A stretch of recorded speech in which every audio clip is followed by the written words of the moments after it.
Good evening, members. Good evening, members of the public who might be watching, to our licensing committee meeting of the 7th of October. Could I ask, please, for apologies for absence, if you have any, please? Yep. Thank you very much, Chair. We've received apologies of absence from Councillor Bob Rakes and Councillor Jonathan Quinn, although Councillor Jonathan Quinn might be able to attend virtually this evening, and Councillor Nirmal Kang is in attendance virtually tonight. Thank you. Could I, moving on to number 2, the minutes of the previous meeting, could I have a proposer for those minutes, please? Do I have a proposer? Councillor Hode, and a seconder, please. Councillor Tedder, thank you. Number 3 is declarations of interest. Does any member have any declarations of a pecuniary and non-pecuniary interest in relation to anything that we are due to discuss this evening?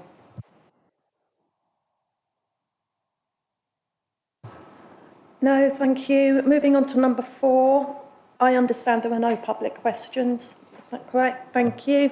So moving on to number 5, the local air quality update. Mr. Passion, please. Thank you, Chairman, and apologies for not being able to make the meeting in person this evening. But the aim of this report really is to update the work we've done on air quality over the past 12 months, and to also present the annual air quality status report, which we're legally obliged to produce each year and submit to DEFRA, which we have done. So if members recall that we used to have an air quality, up to last year, we had an air quality management area. We had that for the past 20 odd years.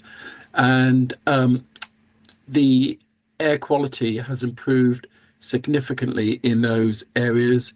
We've had compliance with the objectives, air quality objectives, for at least 5 years.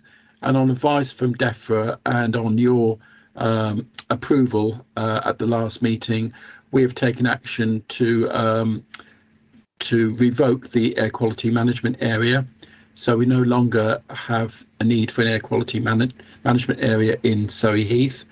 Another thing that we had about 2017, we and a number of other authorities were given a direction by DEFRA to carry out work on various areas of road where there has been exceedance of the air quality objectives. And for us, it was the Blackwater Valley Road, the A331. And there was a Blackwater Valley group that was established with Surrey Heath and Rushmore. And at one time, it was also Guildford. All the work that was required to do with that has now been done. The air quality in the area is now complying with the air quality objectives, and we have exited, with the Minister's approval, we have exited from the nitrogen dioxide, what they call the nitrogen dioxide project. The Blackwater Valley Group was one of the first of 21 groups within the UK that were issued with these direction orders that have managed to achieve the objectives and have exited from the scheme. The annual status report has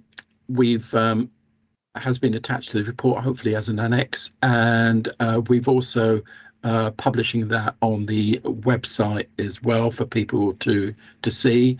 I think the general point is we monitor air quality. We've been doing it for many years. We have a real-time monitor which is based at Castle Road, which is in Camberley, which was part of the air quality management area, and so that's been in operation. And we've also got 53 diffusion and that monitor. So the real-time monitor monitors nitrogen dioxide and PM10. That's the small dust particles, and so that records that, and we've also got 53 diffusion tubes around the borough at strategic points, and they are exposed for a monthly period, and then they're taken back to the laboratory for analysis. What it's showing is that throughout the borough we've got compliance with the air quality objectives for nitrogen dioxide and the and PM10s, the small dust particles, and it's showing a reduction year in every year. There's been a reduction. Now we're not complacent with that, of course, because poor air quality is very harmful to people's health, as we all know, and it's incumbent from us to do everything we can possibly do to ensure that we have the lowest concentrations of these harmful substances as we possibly can. Moving on for this next, because we've revoked the air quality management area, we now have to produce an air quality strategy, and in fact at the last meeting you called for us to produce an air quality strategy. We started scoping that. We haven't got, there's no funding, so we're going to have to fund that, carry out that internally. So myself and Anne will be working on that, and we hope to have an air quality strategy or a draft one, a scoping one produced hopefully for the February meeting, and certainly have one for the next the meeting at this time next year.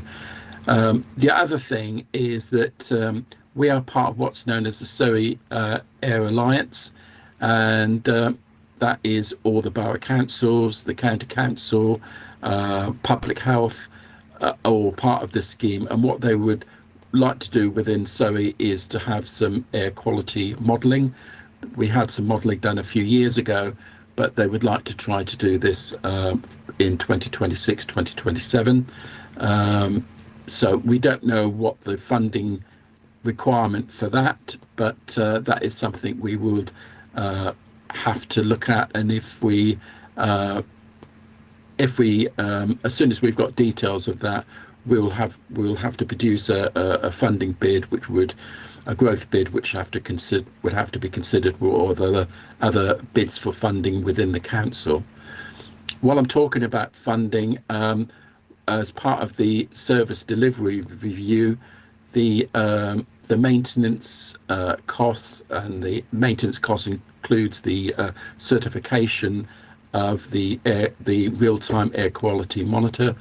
That has been removed from the budget as part of the service delivery review. So we've got sufficient money in the budget to keep the real-time monitor going until the end of this calendar year, and the annual air quality status report is based on calendar years rather than financial year. So we will be, so for the 2026 annual air quality status report, which we're based on the air quality for 2025, that will include real-time monitoring, but for subsequent years, unless the funding is reviewed, there will just be the use of passive monitoring. We did purchase a couple of years ago, a dust monitor, a portable dust monitor, and we have deployed that since we bought it in 2023. That's been deployed in 12 locations around the borough for monitoring PM10s, and also the much smaller particles, the PM 2.5. So we've been deploying that around the borough, and we've used that also when we've had complaints about dust from various construction sites, because we've had quite a few of those complaints this year, and that's helped us to monitor that. Chairman, I think that's all that I need to say in way of introduction, but I'd be pleased to answer any questions that anyone may have. Thank you, Mr. Passion. Now, the members will be aware that I asked for questions in advance of this evening because of the weight of the reports that are in the agenda. I believe you have had a couple, have you not? Would you mind reading those out for the officers to answer for me, please? Yes, thank you very much, Chair. So these are questions that have been submitted by Councillor Nirmal Kang in advance of the meeting, and I'll be putting them to you, Mr Passion, if that's okay. So the first question relates to the monitoring levels of particulate matter 10 and 2.5. And this is in reference to table A.7, which everyone will find in page 51 of their agenda. In reference to this table, Councillor Kang asks, where was the low sensor portable indicative particulate matter 10 and 2.5 deployed after purchase in 2023? Yeah, well, I think I mentioned earlier, and I'm very happy, we've got a table of the locations, so we will include that. So it's 12 different locations that we've deployed it. It is as part of the annual plan. Part of the requirements we have to do is just deploy it in 4 locations each year. And I say so far since 2023, we've deployed it in 12 locations, includes schools and quite a few schools, and also Surrey Heath House. I've also taken it into residents' homes, gardens, where we've had problems with dust monitoring, dust coming out of various building sites. But we've got a table, and if Councillor Kang is happy with that, I'll forward that, and also to all other members as well. Thank you, Mr Passion. Another one? Yes. So the second question relates to the demolition of office blocks, and the question is, are such sites monitored during demolitions, and are actions taken so that any spikes in the release of particulate matter is managed effectively by the contractor to avoid any health risks to local residents or to even patients at a nearby hospital? Yeah. We try to do this through the planning process. So if we know that, so through the planning process, if there's going to be major construction and demolition, then the developer would be required to do various things to minimise nuisance to residents, and that's done normally in the form of a construction environmental management plan. So we do take that very seriously. And if necessary, as I said before, we have deployed. Sometimes the developer is required to carry out dust monitoring as part of the SEMP, but normally, but in addition to that, they would be required to take various actions. We would want to know what action they would take to minimise dust if it becomes a problem. And that is normally by reducing the levels of the stockpiles, by dampening, covering, we've had quite a few complaints this year, and we've responded to those. And in a couple of cases, we've used our dust monitor to try to quantify what the problem is and compare that against the air quality objectives. And we have had some peaks that have exceeded those air quality objectives. Lovely, thank you, Mr Passion. There's a third question, I believe. Yes, and this is the final one that Councillor Kang submitted in relation to item 5. This relates to the reporting of bonfires. Could the officer indicate how many nuisances, residential or commercial, due to event bonfires were reported to Surrey Heath Borough Council over the last 2 years? Yeah, so I took it from the 1st of, and I thank you very much for giving these into advance, because we do have a database called Uniform, so it doesn't take a huge amount of time, but the fact that you gave us advance notice did enable me to go in there and check those levels. So I did take it from the 1st of April 2023 to 31st of March 2025.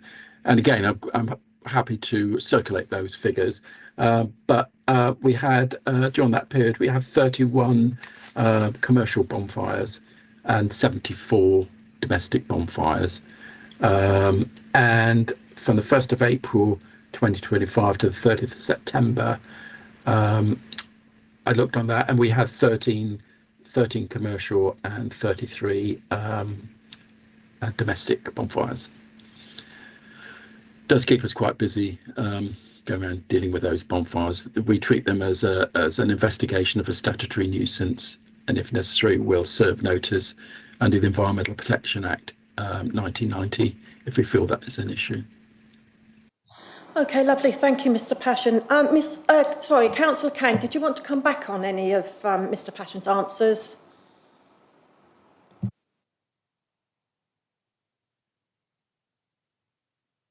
Yeah, that's sufficient. If you could supply that information, that'd be wonderful. Thank you. Please do so. Thank you. Any further questions from the floor, please? No, thank you very much. Thank you, Mr. Passion. Appreciate your time. Thank you. Right, so moving then on to number 6, the draft Hackney carriage taxi and private hire licensing policy. This one is Ms Barnshaw, please. Thank you, Chair. Good evening, everyone. The purpose of this report is to seek committee approval for the updated draft taxi licensing policy, draft taxi and private hire licensing policy for Surrey Heath, as the current policy reaches the end of its 5-year life at the end of March 2026. The draft policy will be widely consulted on and comments considered, and a final draft brought to the February Licensing Committee for approval to take effect from April 2026. The draft policy complies with all Department for Transport statutory guidance and has taken into consideration the latest Department for Transport best practice guidance. Forthcoming changes as a result of local government reorganisation have also been considered, and the policy changes proposed have taken into account the possible financial impact on the licensed trade and therefore impact to customers. In light of likely further policy changes that may occur when the new unitary authority comes into effect. A breakdown of the best practice recommendations and Surrey Heath's current policy position and proposed changes can be seen at Annex B. I appreciate it's quite a lengthy annex. So just to briefly outline, the main changes proposed are taxi and private hire driver medical frequency to mirror the DVLA Group 2 standards for PSV, that's bus drivers, and HGV lorry drivers. Currently, the taxi and private hire drivers have a medical every 3 years, and the proposal is to change that to every 5 years. That was the recommendation from the best practice guidance. Additional conditions have been added to driver and operator licences to include Taxi and Private Hire Vehicle Disabled Persons Act recommendations, and they'd just be conditions that are added onto the back of each licence produced. And we also proposed that zero-emission vehicles and purpose-built wheelchair accessible vehicles, so ZEVs and WAVs, are no longer restricted to a maximum of 10 or 12 years respectively, providing those vehicles pass the mechanical standards test every 6 months. The minimum age for first licensing a new taxi or private hire vehicle, we propose to change from under 3 years to under 5 years. All vehicles registered after 2015 will meet the ULEZ or Euro 6 standard, so we don't envision that's going to make any difference to our air quality. And we propose to remove the condition for a fire extinguisher in all licensed vehicles. That's under the best practice recommendations. And propose that private hire vehicles will not be permitted to have taximeters in their vehicles. Add a condition to all licences that drivers conduct a walk-around safety check of the vehicle before commencing work. And private hire operator licences shall be issued for 5 years unless 1 year is requested. So a standard 5-year licence unless 1 year is specifically requested. I'm happy to take any questions if there are any. Thank you. Thank you. Mr Hall, I understand you have one question for Councillor Kang, please.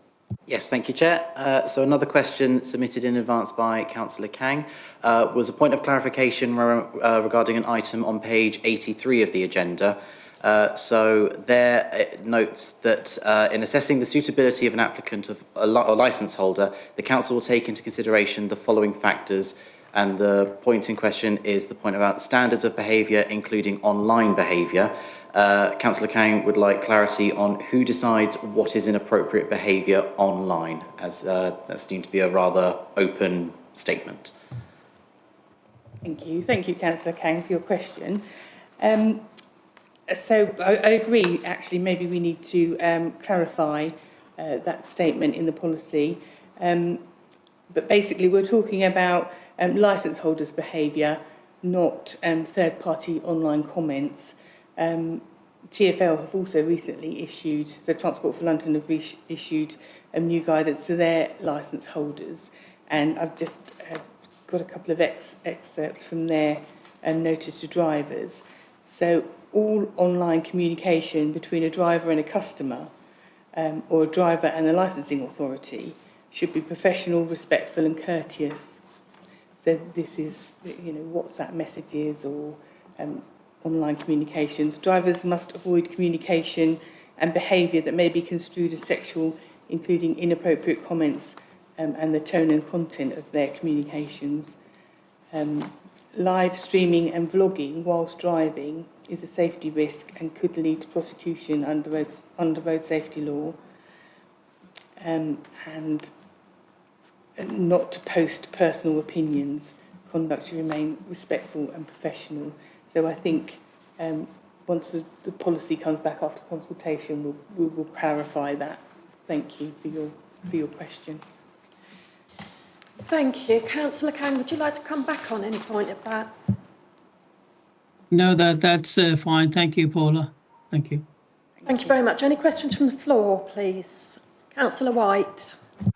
It's not actually a question. I just want to thank Paula and her team for such an interesting, might not be the right word, but in-depth report. And it was interesting. So thank you. Thank you. Any more? No? Okay, moving on to... Right, sorry, my apologies. I'm...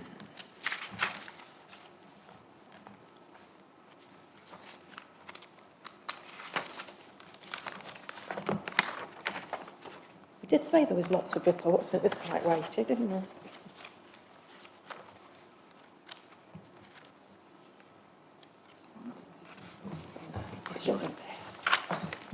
Right, sorry. The recommendation, the committee is asked to resolve that the Hackney Carriage, Taxi and Private Hire Licensing Policy 2026 to 2031 as attached to Annex A to the agenda report be approved for consultation. Could I have a proposer, please? Councillor White, and a seconder, Councillor Farnan-Cook, please. Right.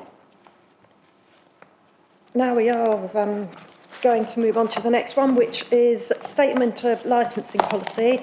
Again, Ms Barnshaw, please. Thank you, Chair. So the purpose of this report is to seek committee approval for the updated draft Statement of Licensing Policy for Surrey Heath. Again, the current policy reaches the end of its 5-year life at the end of March 2026. The draft will be widely consulted on and comments considered, and then a final draft policy brought before the February Licensing Committee, hoping for approval to take effect from April 2026. The proposed draft policy complies with the Government Section 182 guidance and any new legislation since the publication of the last policy.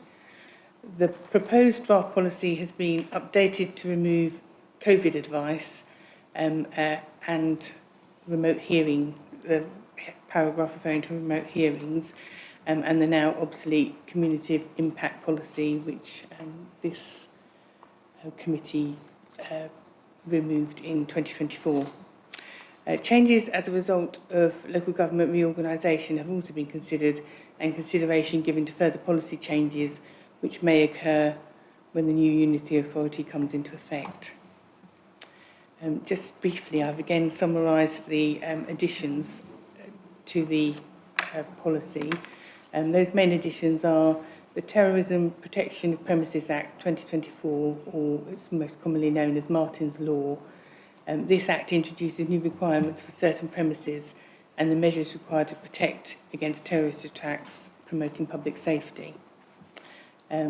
Also, the Agent of Change principle. This places the emphasis on the agent of change, so new development, not to not impose unreasonable restrictions on existing businesses.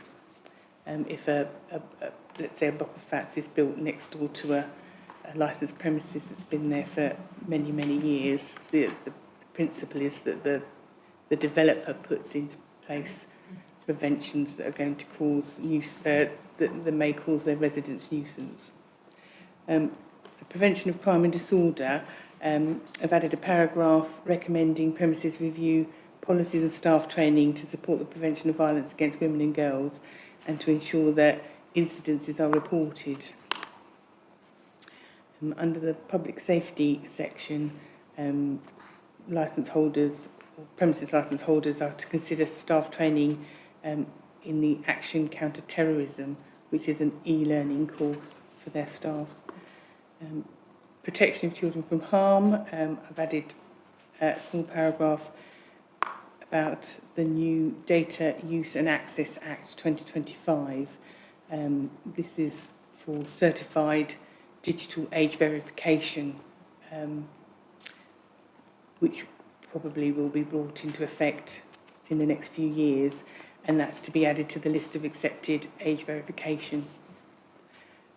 Large-scale events, I've added a small section about qualifying events, so over 800 attendees, event organisers consider public protection in respect of terrorism.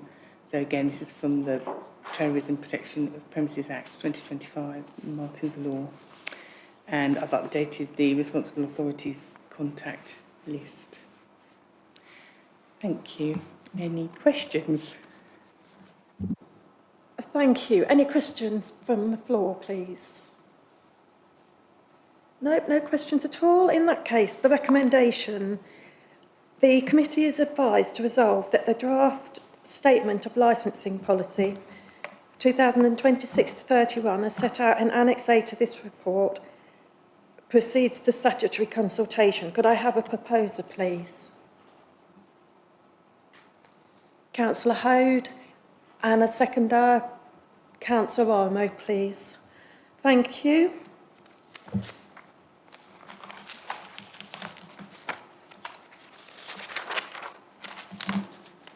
Moving on now to number 8 on the agenda, you'll see that there have been 2 licensing subcommittee hearings, one on the 24th of July and one on the 6th of August.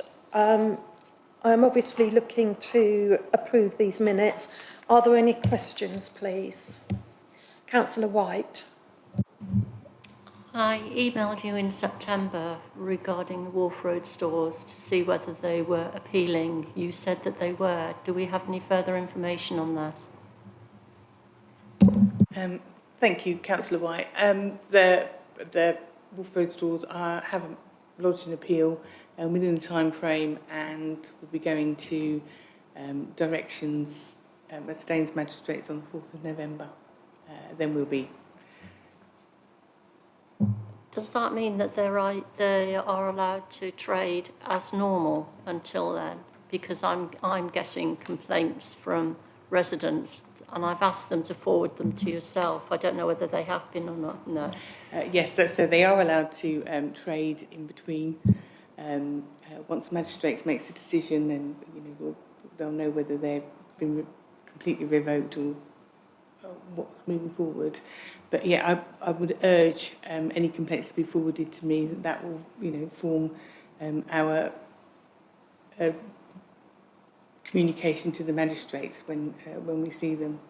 So yeah, underage, so whatever's going on there, we'd like to have the complaints sent to licensing, please. Thank you. Did you want to add anything more, Ms Murphy? Or Hello, good evening, everyone. I just wanted to say that in respect to the appeals, the way the magistrates will view them, it's called a de novo hearing. So it's not a consideration of the decision made. Well, it is a consideration of the evidence that was before the committee when the licence was revoked. But each side are able to introduce brand new evidence. And so, you know, what's just been mentioned would be incredibly useful. What we really want is we can introduce, complaints. The more we have, the more convincing it will be. I would definitely encourage anyone to get in touch, and if we have their name and address. thank you. Did you want to come back, Councillor White? Any more questions? No, could I have a proposer for the minutes of the sub-licensing committee meetings then, please? Councillor Gordon, and a seconder, please. Councillor Skipper, thank you.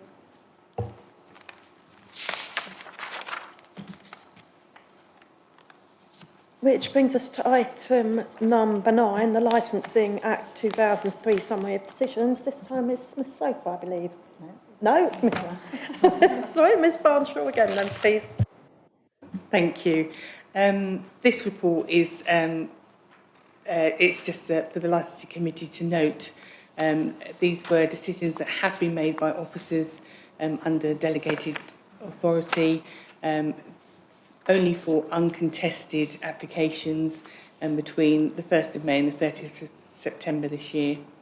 A total of 6 new premises licences were issued, those being Caton Rum Punch, which is a delivery service only, Tesco Express, which is going to be at 1 London Road, where American Golf is currently, Another World Camberley in the square, Amron Spirits Limited, that was again delivery only, Blue India, a restaurant in Chobham, and the Little Dessert Shop, which is along the A30 towards the Agincourt, and that's late night refreshment only. Any questions? Oh, well, sorry. Thank you. Any questions in relation to that one? No, lovely. That's just a matter of noting that. So moving on to number 10, I think this is Ms Soper this time, isn't it, for the work programme, please? Thank you. Yes, so the work programme is as in front of you. At the February committee, we will be bringing back the statement of licensing policy and the Hackney carriage, taxi and private hire licensing policy following the consultation, having considered the comments. So that will be for approval by the committee.